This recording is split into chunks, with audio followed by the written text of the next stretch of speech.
Hi mga pangga, kung Hey Fat Choy. Andito kami ngayon sa Honwoo Korean Restaurant.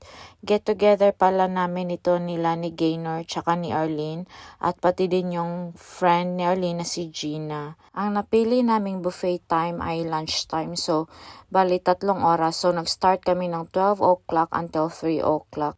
Just to let you know, pag Chinese New Year dito ay 4 na araw yung holiday namin. So, napag-isipan talaga namin na mag-get together dahil si Gaynor is nasa Dapik na siya, wala na siya sa Discovery Bay. Kami na lang ni Arlene ang natira.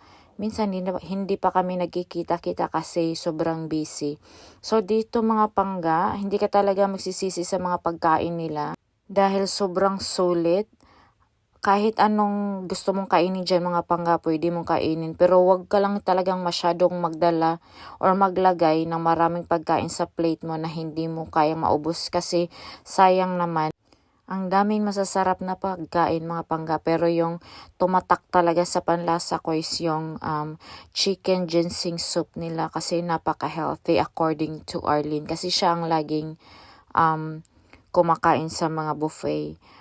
Dito niya kami dinala. Madami naman daw ibang buffet pero sabi niya try daw muna namin dito. Natry na din namin yung Japanese. So ngayon Korean naman ang trinay namin. Talagang napakadaming masasarap mga pangga. May mga pudding, may mga vegetables, may mga salad. Basta ang kunin is yung tamang-tama lang na kaya yung ubusin. Kasi pag hindi, baka idagdag nila or itimbang nila sa babayaran nyo instead na mura lang. So ito mga pangga, yung nakikita nyo na Lind na chocolate, bigay yun ni Gaynor. Tag-isa kami ni Arlene. Ganyan siya mga pangga. Pag may mga special occasion na may bigay siya ng mga chocolates or kahit ano, basta may mga special occasion, napaka-sweet at napaka-generous niya na kaibigan. 10 years na pala kami magkakaibigan sa Discovery Bay kasi magka-boarding house kami noon. Natatawa pa kami kanina ni Gi, mga pangga, kasi first time nga namin na magganito. Hindi namin nalagyan ng oil kaya dumikit nung una na sinalang namin. So sabi ni Arlene, nilagyan nyo ba? So tumawa lang kami ni Gi. So yun, hindi talaga namin nalagyan. Pero later on, pinalitan yung pan namin dyan.